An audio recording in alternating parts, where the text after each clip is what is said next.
षष्ठाध्याय नारायण नमस्कृत्यं नरं चैव नरोत्तमं देवी सरस्वती व्यासं ततो जयमुदीरयेत्। मूकं करोति वाचालं पङ्गुलङ्घयते गिरिं यत्कृपातमहं वन्दे परमानन्दमाधवम्।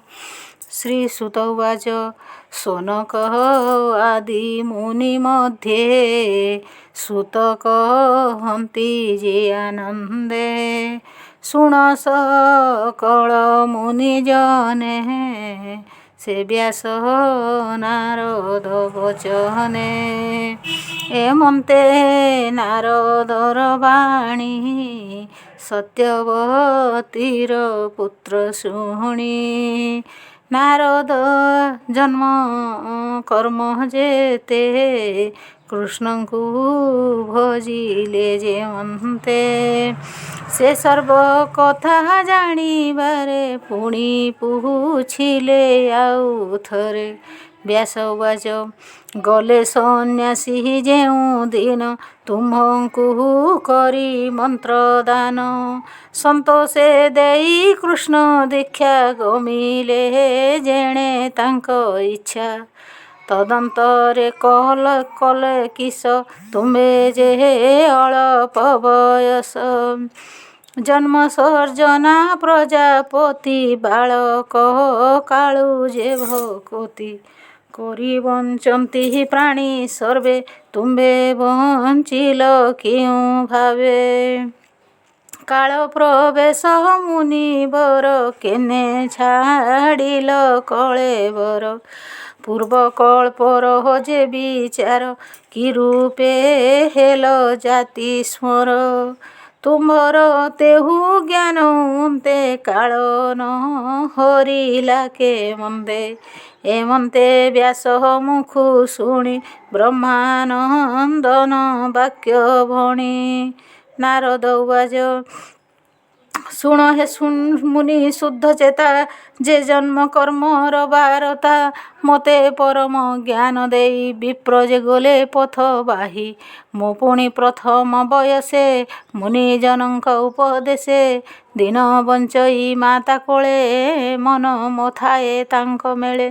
मोर जननी विप्र घरे सेवकी पणे दिन हरे एकई पुत्र तार मुहि से मते दंडे न छाड़ई।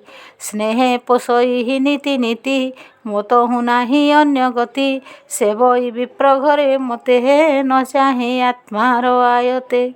मोर निमंते भिक्षा अन्न बहुत कल्पे तार मन अन्न बास पाइब काहीं ब्राह्मण घरे से मिलई। मोर भुंजिला अवशेष मोर जननी करे ग्रास संसार ईश्वर आयते काष्ठ पितुली जह्ने हस्ते। मुझे ब्राह्मण घरे थाई दिग्देश काल न जानई बालक पंचम बरस बंचई जननीर उपास। मोर जननी एक दिने ब्राह्मण घरे गोदहने जानते पथे घरु आसी सर्पे मिलिला आगे आसी। विधाता बळे से दंशिला तक्षणे जननी मो मला मुझे मातांकु अग्नि देई भाव भालई चतुर्दिग चाही। तार मरण मो कल्याण मणिली कले भगवान विप्रंक तही मोर मन भाली हुई छन्न छन्न।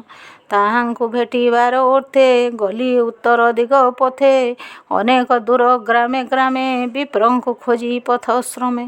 खेट खरपट बाटी बने दुर्गम पर्वत कानने हस्ती सेवित वन आदि जे पुण्य चित्र पुण्य नदी पवित्र जलाशय तीर्थे देव सेवंती जहा नित्ये उत्तम सरोवर बने हंस सारस सुख स्वने। पुणी गमिली घोर देशे पूरित नलकाश कुशे विषमलता गुल्म सार दिशई घोर अंधकार। सर्प भल्लुक सिंह चाही बने गमई एका मोही एमन्ते भ्रमु घर पथे श्रमे पिपासा विभूषिखिते। एमन्ते जाई पादे पादे श्रमे पशिली नदी हृदे शीतल जले ସ୍ନାନ ପାନ କରନ୍ତେ ଗଲା ମୋର ଶ୍ରମ। ସେ ନଦୀ ତୀରେ ପ୍ରାଣ ପୋଷି ଅସ୍ପଷ୍ଟ ତରୁ ମୂଳେ ବସି ବିପ୍ରଜନଙ୍କର ବଚନେ ଆତ୍ମାର ଆତ୍ମା ବୋଧାନେ କୃଷ୍ଣର ପାଦ ପଦ୍ମ ଯୁଗେ ଧ୍ୟାନ ମୁଁ କରି ଦୃଢ଼ ଭାବେ ଉତ୍କଣ୍ଠେ ଗଦ୍ଗଦ ବଚନ ଅଶ୍ରୁଦକେ ନେତ୍ର ପୂର୍ଣ୍ଣ ଅତ୍ୟନ୍ତ ପ୍ରେମ ଭର ଦେହ ଉଦ୍ଗମ ହେଲା ତନୁରୁହ ଆନନ୍ଦ ସାଗରେ ବୁଡ଼ିଲି ଉଭୟ ଲୋକ ନ ଜାଣିଲି ତକ୍ଷଣେ ବରହ ମୁଁ ଆନନ୍ଦେ ହରି ବିଜୟ ମୋର ହୃଦେ କି ଦେବା ପଟାନ୍ତର ମନ ବଚନେ ଅଗୋଚର ଦେଖି ଉଠିଲି ତତକ୍ଷଣେ ବିକଳ ଚିତ କର ଶଣେ ପୁଣି ରହିଲି ଦୃଢ଼ ଚିତେ ସେ ରୂପ ଦେଖିବା ନିମନ୍ତେ ସେ ହରିଲେ ମୋ ମନ ଘୋର ଅନ୍ଧାରେ ଦିବ୍ୟ ଜ୍ଞାନ ବାହୁଡ଼ି ଚାହିଁଲି ଭିତରେ ଦିଶେ ଆକାଶ ଭିତରେ ବାହାରେ ନ ପାଇ ଆକୁଳେ କମ୍ପଇ ମୋ ଦେହି ଏମନ୍ତେ ଅନ୍ତରିକ୍ଷ ବାଣୀ କର୍ଣ୍ଣ ଯୁଗଳେ ମୋହି ଶୁଣି ମନ ବଚନେ ଅଗୋଚର ସ୍ୱଭାବେ ଗଭୀର ସୁସ୍ୱର ପ୍ରସନ୍ନ ହେଲା ମୋର ମନ ଶୁଣିଲି ଆକାଶ ବଚନ ଏ ଜନ୍ମେ ତୁ ଦେଖିବୁ କାହିଁ ମୋହର ଆଦି ଅନ୍ତ ନାହିଁ ଯେ ଯୋଗୀ ଜନଙ୍କର ଚିତ କର୍ମ ବାସନାରେ ଜଡ଼ିତ ଯାବତ ଶୁଭାଶୁଭ କର୍ମେ ଚିତ୍ତ ଆକୃଷ୍ଟ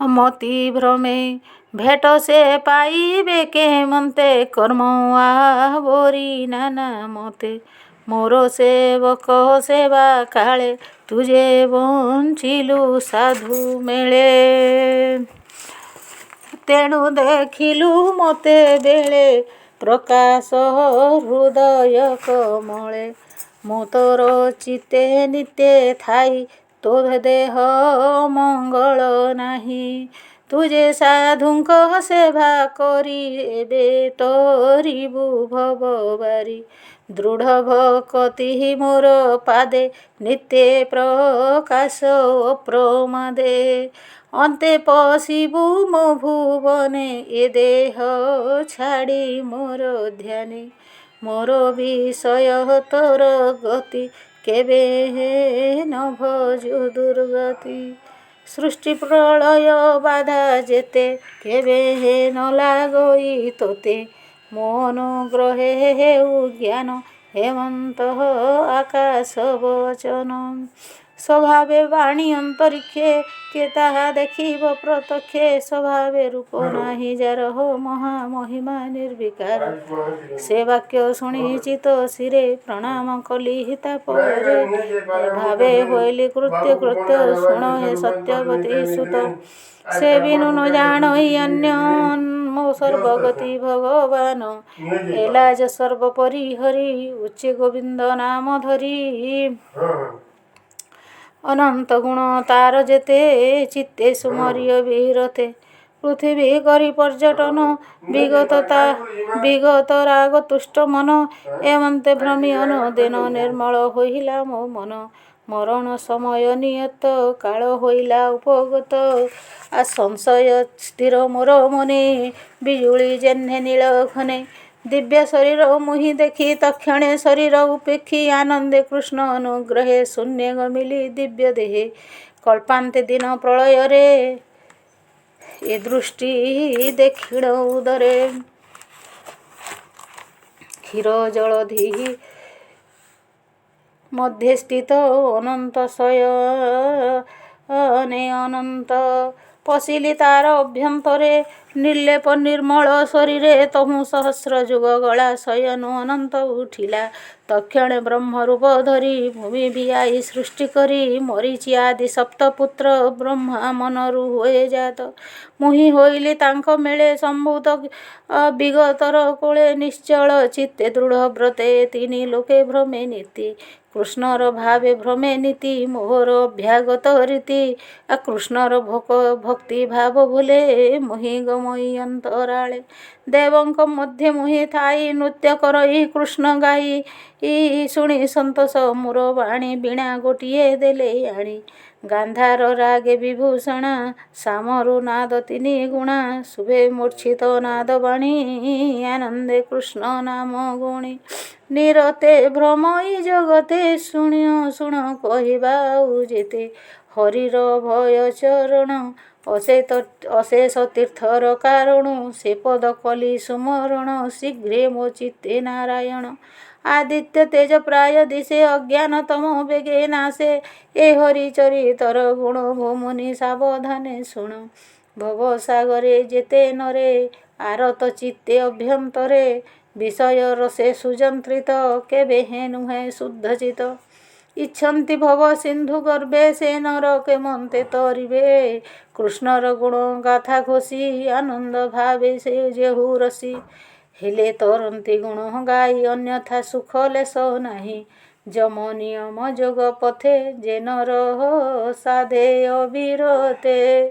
ଏମାନ ପାଇବ ସେ କାହିଁ ଯେବେ ଗୋବିନ୍ଦ ଭାବ ନାହିଁ।